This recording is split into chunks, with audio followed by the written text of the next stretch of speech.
Uh, a big warm welcome to everyone on the call and an extra special welcome to Sharmi Surianarain, who is joining us. Sharmi is the Chief Impact Officer at Harambee Youth Employment Accelerator. She leads impact strategy, systems change, key partnerships, and data-driven research to advance youth employment across Africa. She also oversees Harambee's work in Rwanda and chairs the Rwanda Global Business Services Growth Initiative. She is a passionate advocate for opportunity. Sharmi is the founder of Making Caring Count, a social enterprise focused on building solutions for the care economy, and has delivered a TED Talk on this subject. Her work has been featured in The Economist, The Huffington Post, and other major platforms. Sharmi holds degrees from Harvard University, the Harvard Graduate School of Education, and Northwestern's Kellogg School of Management. She is also an Aspen African Leadership Fellow, an RSA Fellow, and sits on the boards of Emerging Public Leaders and Instill Education. She currently lives in Nairobi, Kenya, and not only to all of these amazing things, but I think the thing that makes Sharmi even extra special as a leader is she is an extremely talented jazz singer and songwriter. And so she's dropping an album soon, but I'll let her talk about that. So we want to hear all about that as well. But big welcome to Sharmi. Thank you for spending time with us today. I know your time is super valuable. You're extremely busy. So we're so glad to have you. And Sharmi, just to kind of kick off our webinar, and as you know, our topic today is really about owning your own power.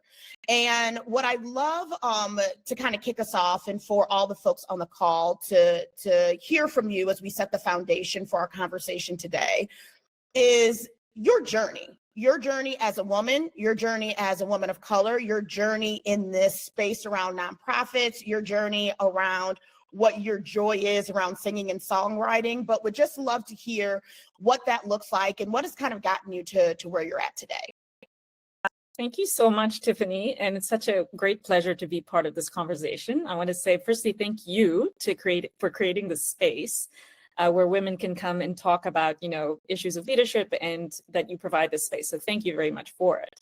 And also thank you for indulging me by playing my song.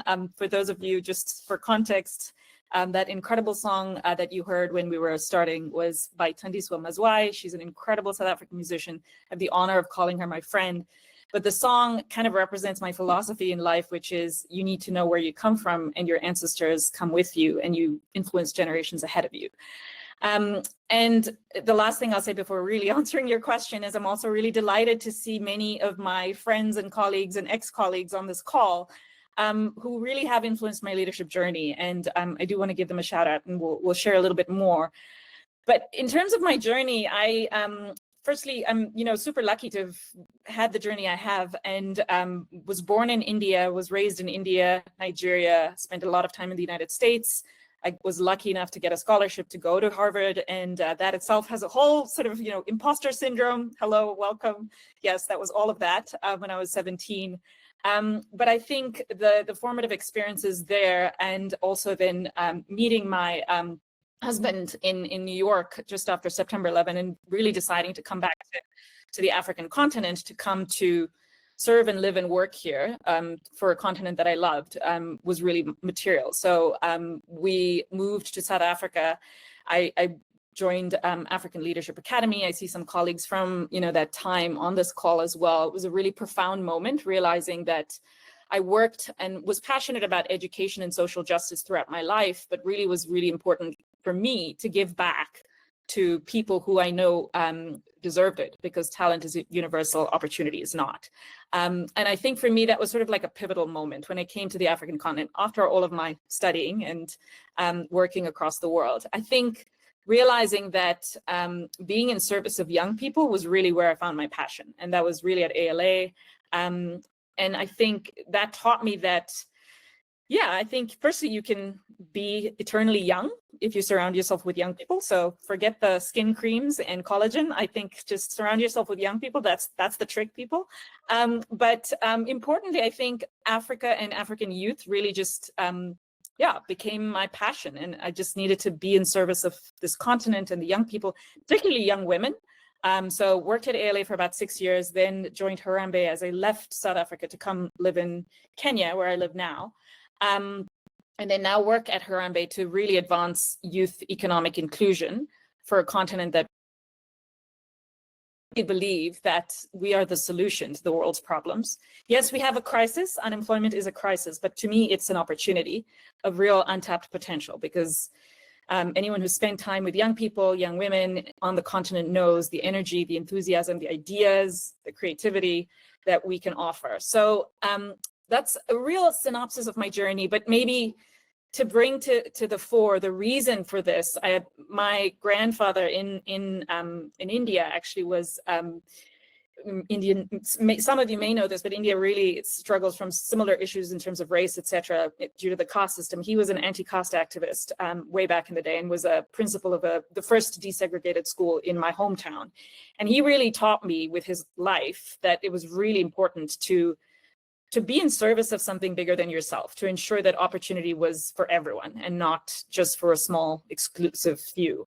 And that, I think, unconsciously sort of inspired me throughout my life to start a degree in education, but then to come to Africa and to work on economic mobility and economic inclusion. And so that was really fundamental in terms of the inspiring force. And then the sort of second thing was also just being a student in the United States and being a scholarship student and being someone who had to defend my identity, my, lack of sort of exposure to the sort of world that I'd seen at Harvard, and really having to fight for a lot of rights, just making sure that, other people after me didn't have the sort of difficulty in experiences that I did. So those experiences really formed the core of why I wanted to work for young people and on the African continent. And that's just, amplified and sustained itself over time. The last thing I'll say before handing back to you, Tiffany, is I think you mentioned the music. The music and has always been a part of my life. I learned music very young, but I would say I only found my voice quite literally a few years ago. And if there's one theme that should emerge from today, it is to find your voice, quite literally and figuratively, in whatever space that you're in. It's so important. I recognize finding that voice is not often easy. For me, it actually came through loss. I lost my dad about 3.5 years ago. That gave me, oddly, the courage to step up and find my voice, even if it shakes. And it is something that I'm really proud of, because it is a source of comfort, but also a source of true power, because it is allowing me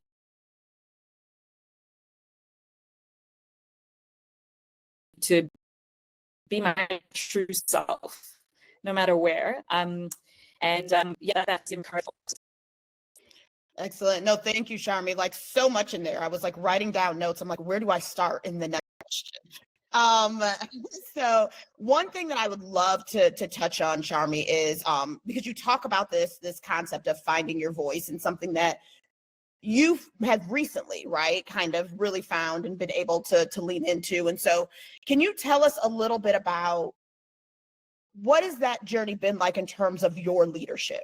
And what have you learned that has really helped you from a leadership perspective to be able to find your voice in terms of how you show up, how you lean in, how you engage, and thinking about all that learning that you've had, right? Like starting when you were 17, going to Harvard, going to the US, having that imposter syndrome around like, should I be here? Is that like, am I good? So tell us a little bit about what describes your leadership style? How have you gotten to that point of really being able to find your own voice? I would say that, firstly, the reason I called out the people I mentioned, colleagues and ex-colleagues on this call, I have found strength from the people that I have led and worked with greatly. And I think my leadership style is highly collaborative and inclusive. I have found strength in my voice by enabling and creating space for other people's voice. And a couple of specific insights, and I'm not going to name names or shame people necessarily or bring them out but I remember distinctly a conversation with a direct report at ALA when I was working there. And I remember having a crisis of confidence for myself And she's saying to me, and I hope she knows who she is, she's on this call, saying that if I did not step up and if I dimmed my power, it actually influenced her ability to step into her own power. And that, I'll never forget that. And that is specific. It made me realize how impactful it is to lean into your own power, to find your own voice, because it actually impacts everyone around you that looks up to you to both be yourself and to create space for others. And it really triggered something for me. And I was like, oh my God, by feeling like an imposter, I'm actually closing doors for others around me. And I took that quite seriously. And I think for me, that is something that has been really core to my leadership style, is listening to people that I work with, lead in particular, because I firmly believe in intergenerational learning. I think I've learned probably more from people who report to me than I've necessarily reported to, because there is a power in listening and creating space. And I think for me, finding my voice through enabling other people's voices has been a source of my strength, which is, and I've felt like that creating those spaces comes very natural to me, and just felt more powerful as a result. Because it's just, firstly, you're never alone. You're not alone in any of these spaces. You come with a legacy of people who've opened doors for you, and it is up to you to open doors for others. And the more doors we open and the more voices we create space for, the more powerful we become. That's how I felt. And I felt like that's become my sort of calling card. I've really felt deeply grateful for the people who've mentored me, but importantly from the people who I work with who challenge me. Not all the conversations have been really easy or full of praise, but they have been about challenging and, you could do this better, or I didn't find this conversation helpful. But being able to create spaces and channels for people who work alongside of you to find their voice has been actually a core source of strength. And then I would say just authenticity, just being true, being genuine. When you don't know something, admitting it. When you need help, admitting it. When you are vulnerable, admitting it, and being a really true person. That has been something that's really stood me in great stead, as opposed to trying to just fake it. And I think I've been really blessed to have been surrounded by both mentors and great leaders around me, particularly in these past 5 years where I felt I've come into my own, especially at Harambee. I think it's been really powerful to have had that space. I love that, Sharmi. Thank you. And I want to pull on that a little bit because, one thing that we talk a lot to our clients about who our leaders is, it's easy to lead in the good times. Where your leadership really shows up is in those challenging times, right? Where there's a need for resilience. There's the need for being able to show up for people, to exactly what you said, which is like making those hard decisions, or, stepping into a space of vulnerability because that opens doors for others, right? Even though that may be uncomfortable for you. So I'd be curious to hear a little bit, Sharmi, around what has helped you lead with presence, with authenticity, and with resilience during like uncertain times, even chaotic times, right? We're in a space right now where there's a lot going on in the nonprofit space and the international development space. How have you been able to continue to hold yourself in your true leadership during these types of moments? Yeah, it's a great question. And it makes me think, maybe not so fondly, back of the time of COVID, right? I think COVID was that time for me. And I don't pretend to know what, folks that have been impacted by USAID and all of the recent shifts are going through. But COVID for me was that example of really, really tough times, people not knowing what was going to happen tomorrow. I think the things that sort of got me through it in terms of leadership was, again, sort of creating space for people to be vulnerable and to share, and with no judgment, right? Like, you're not here to say, well, you need to have everything figured out, or what should be really on your mind is work, not your personal safety. No, allow people to have the space and comfort to really bring their whole self to work with with all of the doubts and the uncertainty, and hold space for that, really, because at the end of the day, we are, human beings first, and professionals in one, there's a long list of things that we are, but creating space for vulnerable, true human connection has to come first. In times of crisis, more so than ever. I would say the second big thing is being kind to yourself and knowing what works for you first as a leader. They always say, put on your mask first. I had, whether it was meditation practices or daily walks and rituals that got me through that tough time. And knowing that I may not have the answers and being comfortable with that, but being kind to myself, I think is really vital. So at any time of crisis, being kind to yourself, I think is the first priority. I think the third thing would be to acknowledge uncertainty is a part of leadership. Complexity, I think, to be very honest, I'm thinking of the time that we're in now, both geopolitically, but yes, with the USAID freezes, etc. There may be a time where we can sit back and say, actually, this is going to pass. It may end up being that this is the new normal, where things are only going to get more complex, more uncertain, and that can heighten your anxiety. That's a significantly, we're now faced with that actually quite literally all over the world. We have a potential threat of nuclear war between two powers. And I think there has to be some sort of basic human tactic of how do you calm yourself down and what can you focus on in terms of what is in your sphere of control. You may not be able to actually solve the world's problems, but you in your little corner of your world can address this. You can do your job, you can put one foot in front of the other, you can address this, you can solve your child's specific question at this moment. So deep presence and being able to address what is it within your control, reducing the noise, because noise is anxiety and it can be deeply anxiety provoking. We live in a very anxiety provoking time, there's no question.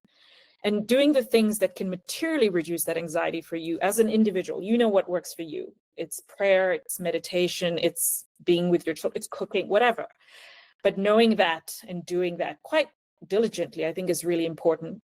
And then I think finding joy and finding fun, even though times are difficult. I think I'll never forget during COVID, our team, we had the most ridiculous memes and shared really interesting and funny things that we were doing at the time to keep ourselves going. We have to find joy.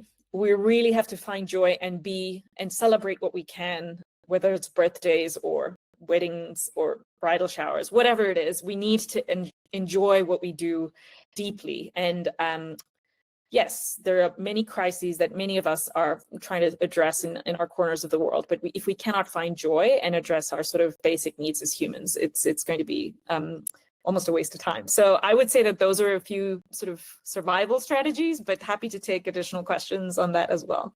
Yeah, no, Sharmi, I find that so impactful and important. Because the thing that stood out to me that you just said is like, we have to take care of ourselves and manage what we can influence, right? And I think that where a lot of times the stress and the angst comes from is exactly what you said. It's trying to influence something that we don't have influence over. And the three things that I wrote down that I'm taking away from what you just said is deep presence, which I think is extremely powerful, right? It's not just about being present, it's about having a level of deep presence, reducing the noise, which for me is huge because we have so many opportunities to hear the noise through social media, through all of those pieces. So how do we actually reduce that and know what are the things that are within our control?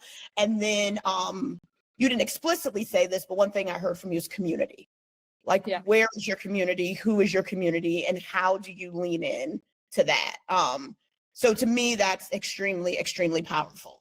So I want to ask another question and remind folks too, if you have additional questions for Sharmi as we're going through this, pop them in the Q&A functionality, and we'll bring those in as we're having the conversation, and we'll also have time as well at the end. But Sharmi, I would love to hear a little bit about you talked about the importance for women to be able to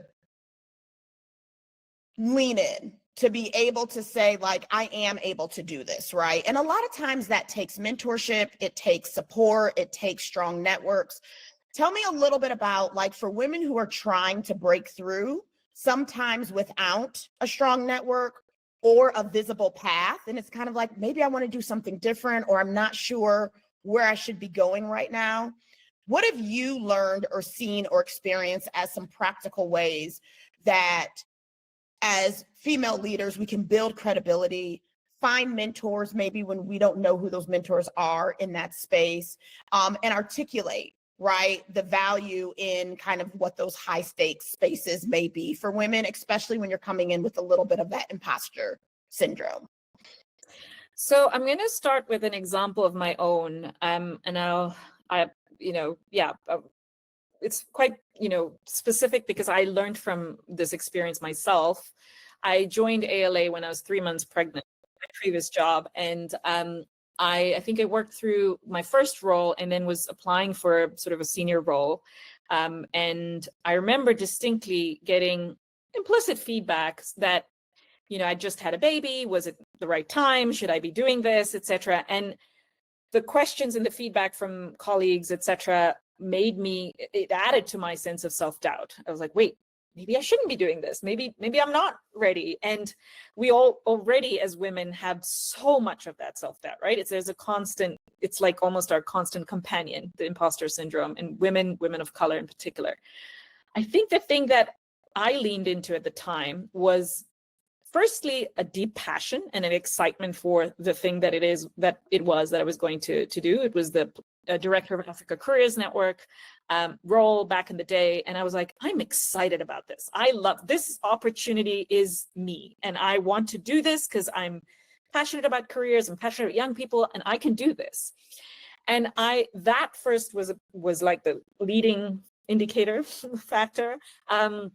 And so I think that was a big one. And then the second was to really silence the self-doubt with a sense of, I think I don't need to necessarily, women, we have that saying, right? That women, people give jobs to men based on potential and women based on performance. And we need to flip that. We need to actually materially shift that. We know that women are capable of great things.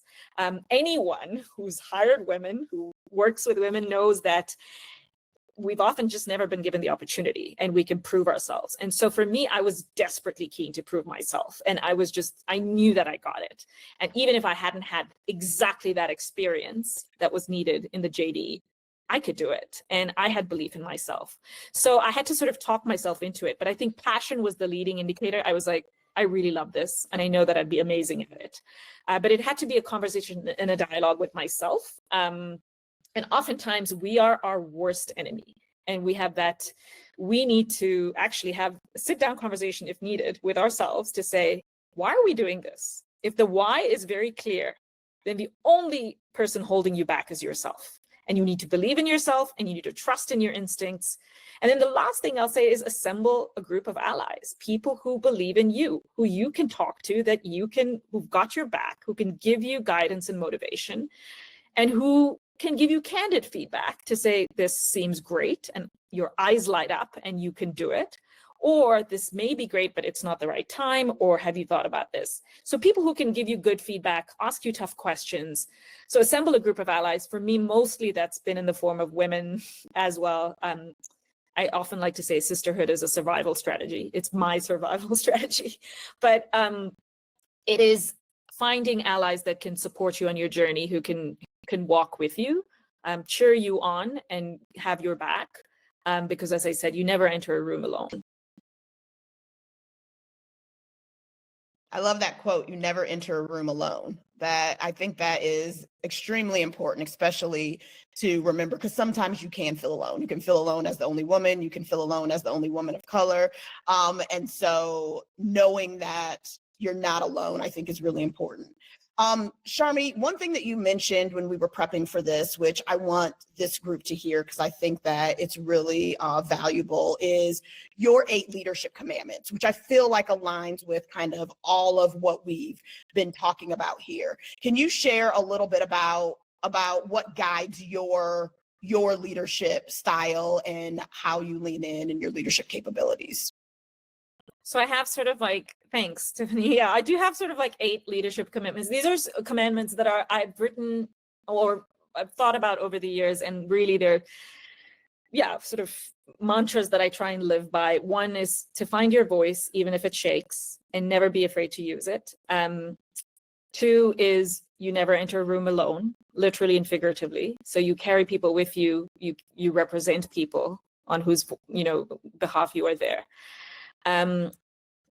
The other one, which is very dear to me, is hold the door open behind you. Just because you've walked through a door, don't make that opportunity not available to others. So one of the things that I'm really, really committed in doing is trying to ensure that if I have an opportunity, an access point, that it's available to other women behind me. And yeah, whatever that looks like, whether it's membership, access to an opportunity, a panel presentation. So opening the door behind you, holding the door open behind you. I'll never forget, to be honest, this is actually quite figurative and literal as well.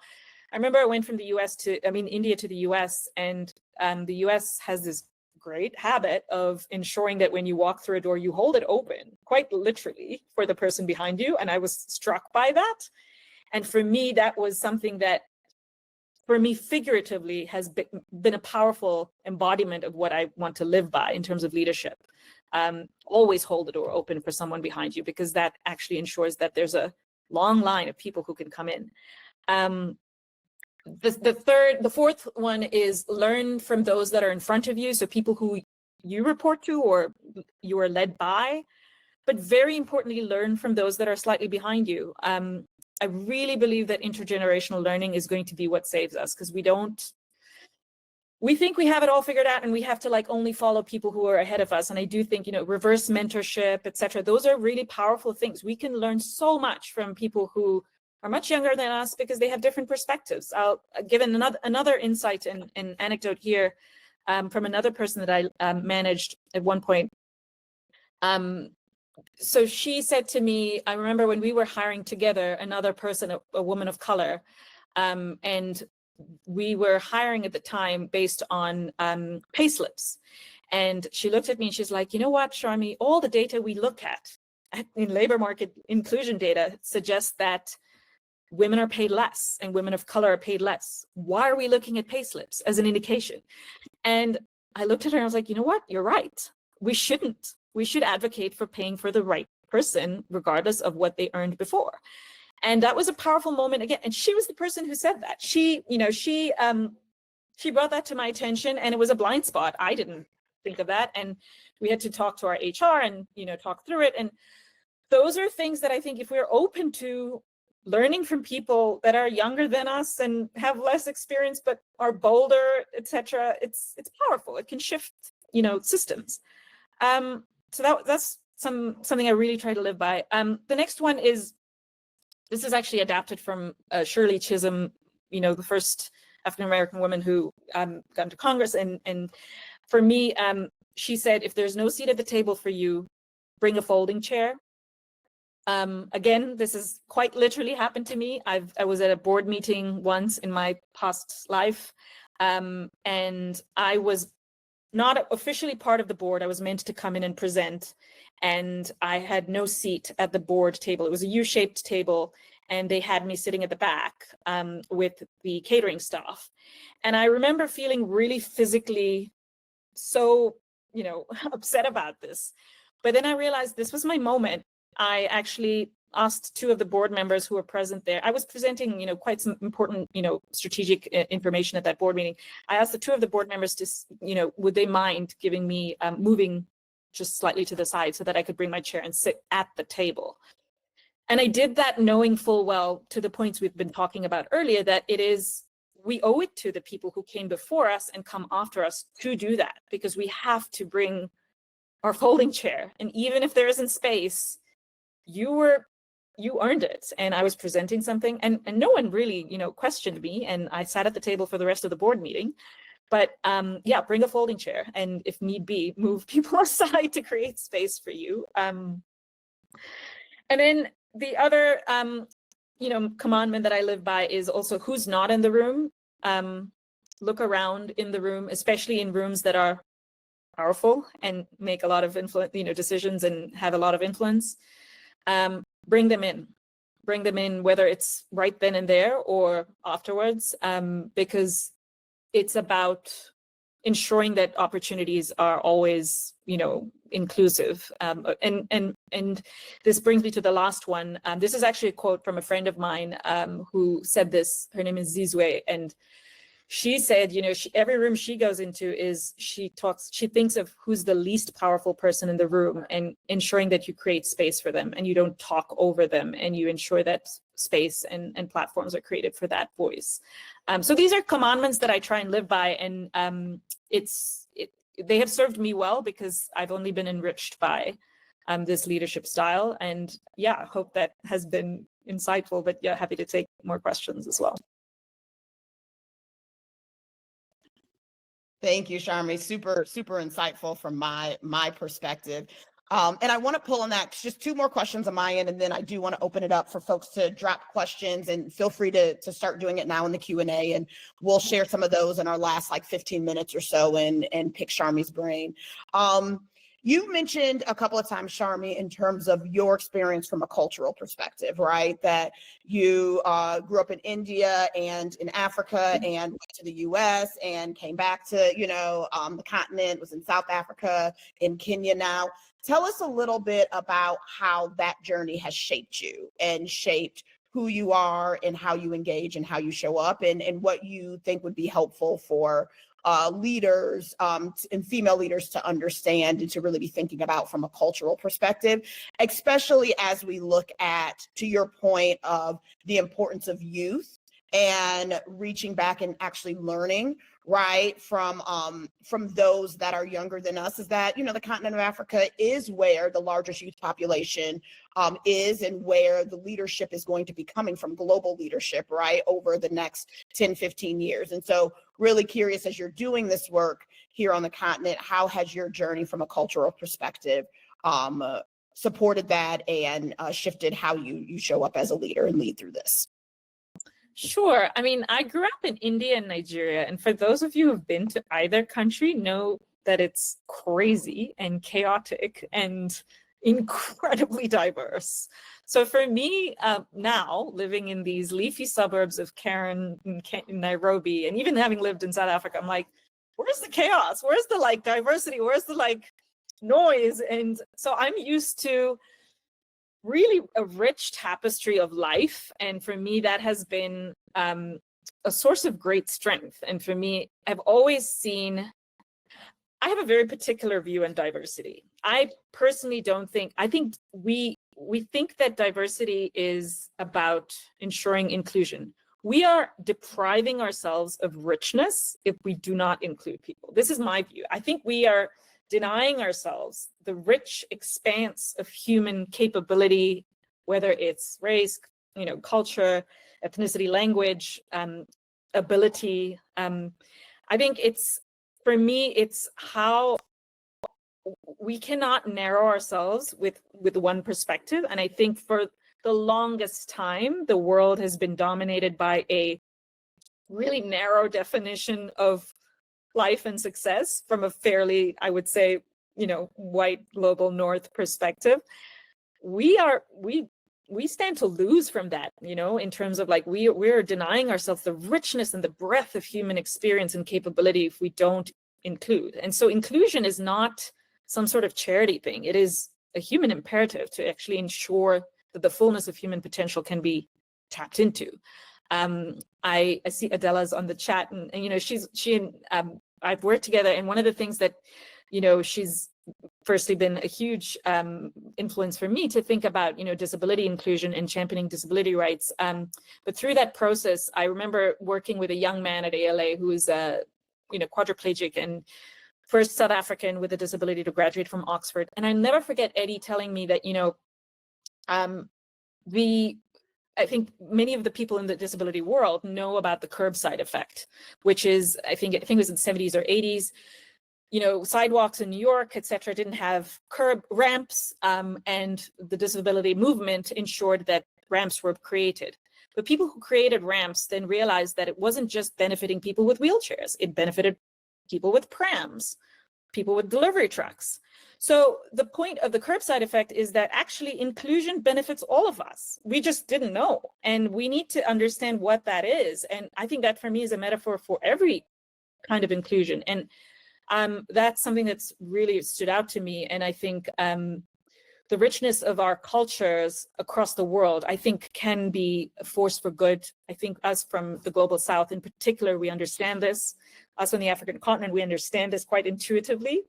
So it's maybe our job to teach that to the rest of the world. And I think really almost rebrand DEI to what we really know to be true, which is that this is the richness of human experience, and it's our loss if we don't actually tap into that potential.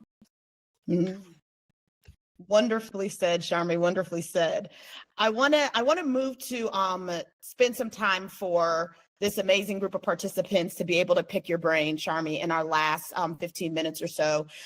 So I want to move to the questions. We have one in so far. For others, please jump in, and then we'll do a close. I do have one more question for you, Sharmi, but we'll do that at the close. I don't want to deprive this group. I know they have some burning questions. So we'll start with Adela, and I know that you all have worked together in the past. And so Adela asks, I know you juggle a lot and make it look so seamless. Is your work literally a part of your identity? How do you pause, and do you take a pause?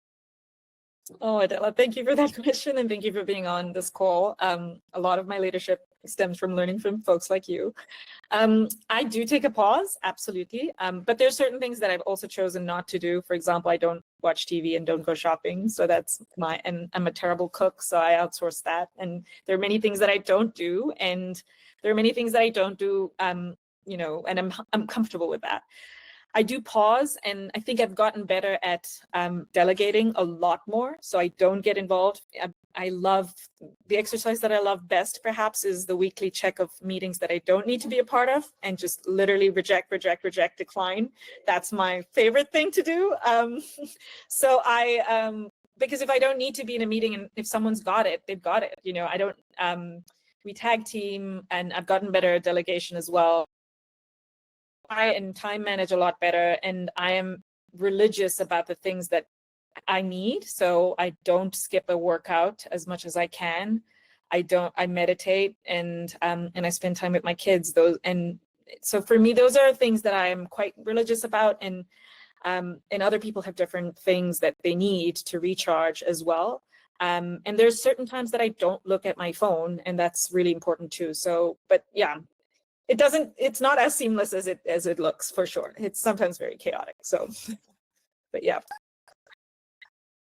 I love that. And the thing that I wrote down that I'm taking away from what you just said is I really like that weekly check of meetings I don't need to attend. And I think we focus a lot of times on meetings we do need to attend, but actually saying, you know what?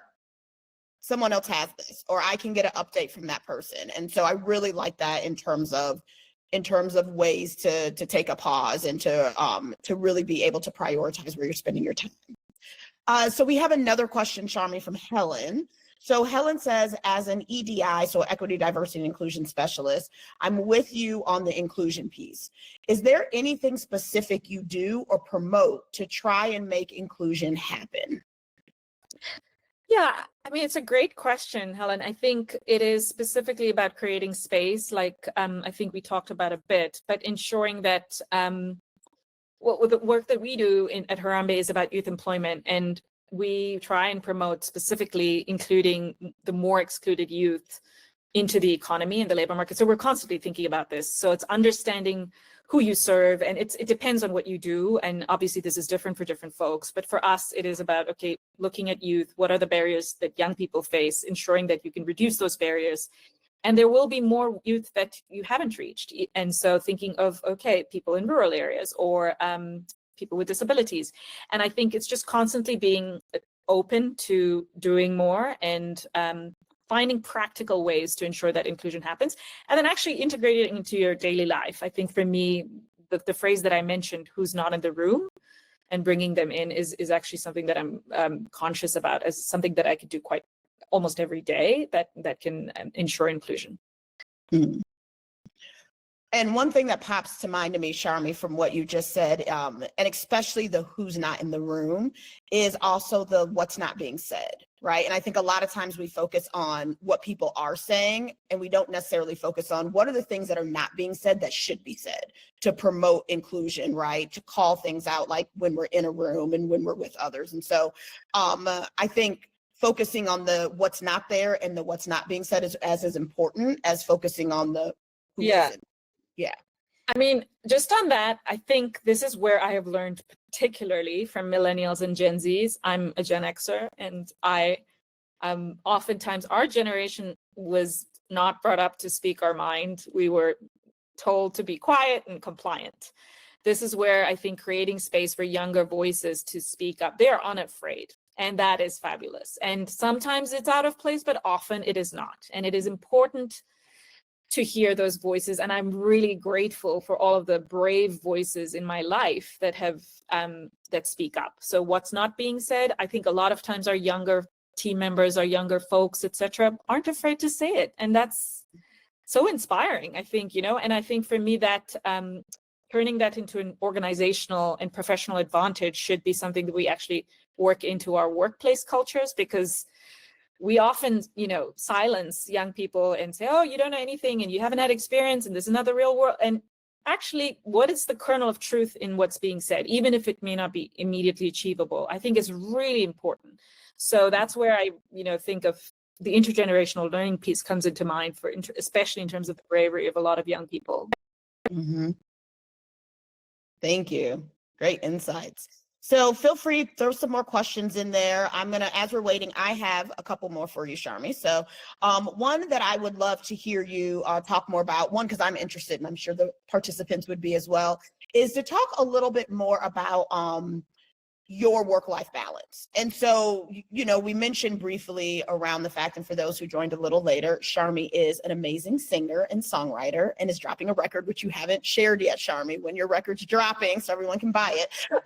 But share with us a little bit about, that you found that voice around the singing and songwriting fairly recently, but how have you actually created the space to lean into this thing that really brings you joy outside of work? Because that's not a little feat, what you're currently working towards with that.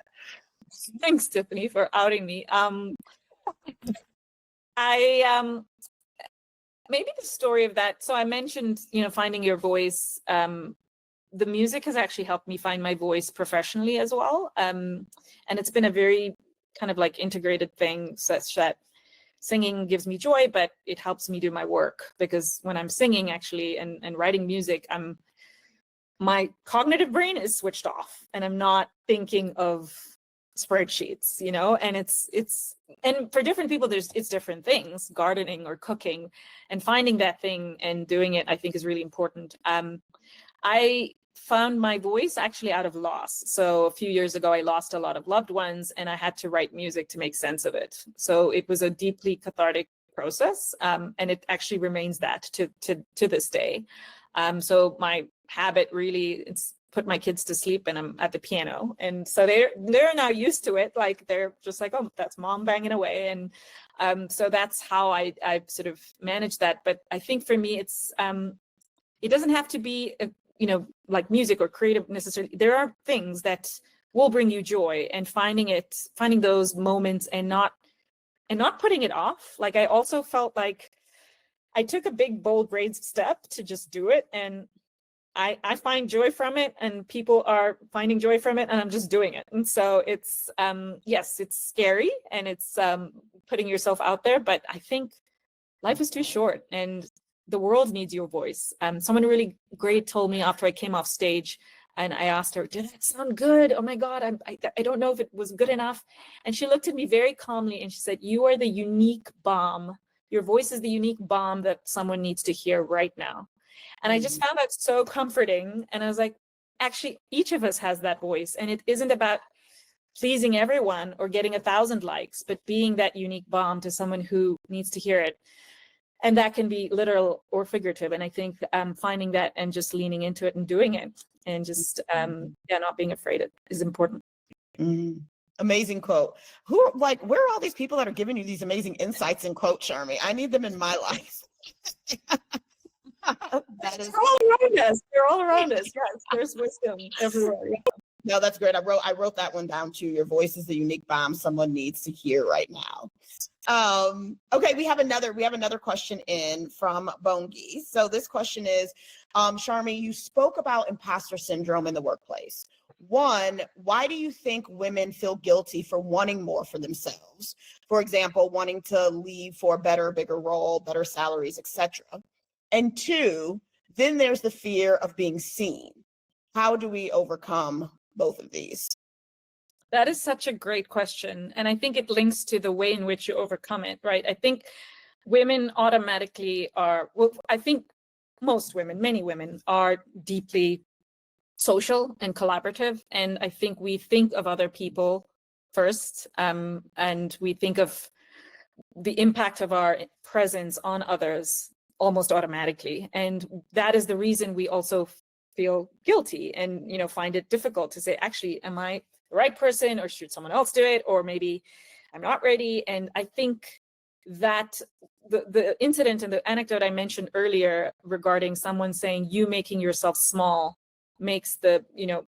diminishes my possibilities is exactly what we can turn to our advantage, right? So we can then, because we are deeply compassionate, social, collaborative, thinking of our impact on other people in not stepping into leadership when leadership presents itself is actually something that worked for me, because it then triggered my compassion saying, actually, oh my God, I don't want to shut a door for someone else.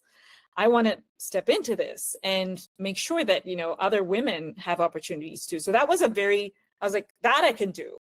I think we automatically, well, I'm going to speak for myself, shy away from being selfish, but we know how being, you know, leaning in can impact other people, can be actually a trigger. And so using that to your advantage to be a uniquely feminine leader, I think that's power. That's unique power. I don't think we need to be like masculine and male leaders to lean into our power. We have our own.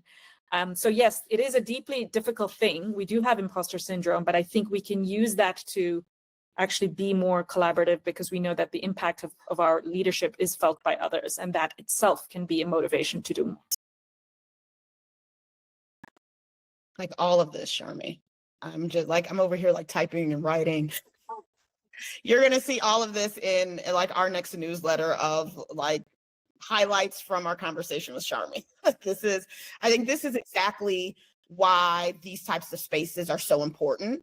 I think one, as women, that these spaces are part of our society for men. And men can just go into rooms and there's groups of men and they can have these conversations. The world isn't structured in a way that automatically creates these spaces for women, and particularly not for women of color. And so having this opportunity, Sharmi, to hear, to learn from you, I feel like is so beneficial to our ability to actually have that community, to have that mentorship, to have that space to grow. And so I have one last question for you. I know we have about 4 minutes left. If folks have other questions, feel free to drop them in, and Sharmi can also answer them at a later time, and we can make sure that we get those out to this group. But the last question I have, Sharmi, before we close is, what's one message you hope everyone takes away about what it truly means to own their own power leaving from this webinar? What is the one message you would want everyone to leave with as they're going about their day and thinking through what they're really taking away and what you shared? Oh my goodness, just distilling into one message, but I'm going to quote a friend of mine. Her name is Mukami. She runs a fabulous video game designed for young women and women of color in the US. So it's about reprogramming stereotypes around both gaming, but also science, and, you know, there's astronauts and all sorts of things. But she talks about quite specifically that your difference is your superpower, and owning it. And because no one person is going to be like someone else. Someone told me I think it was a few months ago, it's like, oh my God, can I ever sound like you when you go into a room and talk about Harambee? I'm like, you don't have to sound like me. You have to sound like you. You need to sound like you. And that is the point of finding your voice and owning your power, is leaning into what's uniquely you. And that can take a while because it is about experience and your own unique set of circumstances. But never think for a moment that, that isn't what the world needs or wants. Comparing yourself to other people is just pointless. And yes, you can learn from people for sure. And that is something we always have to be open to. But you are uniquely you. Your difference is your superpower. And knowing that just uniquely positions you to be the fullest version of yourself, right? Not someone else's half-baked version. You need to be yourself. And I wish someone had told me that a long time ago, because I think I also compared myself to a lot of people, the imposter syndrome, etc. But I think for me, it's just ensuring that you have that, that you see the full version of yourself and you allow yourself to be that best version in the world. Mm-hmm. And that is an amazing note for, I hope everyone walks out of here with, and leaning into what is uniquely you. I think that is just amazing. As we're closing out today, couple of things. One is deep gratitude to you, Sharmi. Thank you for your time, for giving us this space, for sharing your story and being open and vulnerable for that. Thank you to everyone who joined. I hope that you're walking away with at least a little bit of a nugget of something that you're able to take with you and engage in how you're doing work. If this is something you enjoyed, we are offering these quarterly. Please, if you are not yet signed up for our newsletter, we have our website in the chat. Go on there, sign up for the newsletter. And if you think this would be helpful for any of your colleagues, friends, anyone in your network, we will have this posted as well on our website, so folks can go back and take a look at this webinar if there are some key nuggets that you heard Sharmi say you may not have a chance to write down. We'll make sure we have this posted. So again, thank you all so much. I hope that you all have a great rest of your day, and we look forward to seeing you with our next webinar. Thank you, Tiffany. Thank you, everyone. Everybody. Bye. Thanks.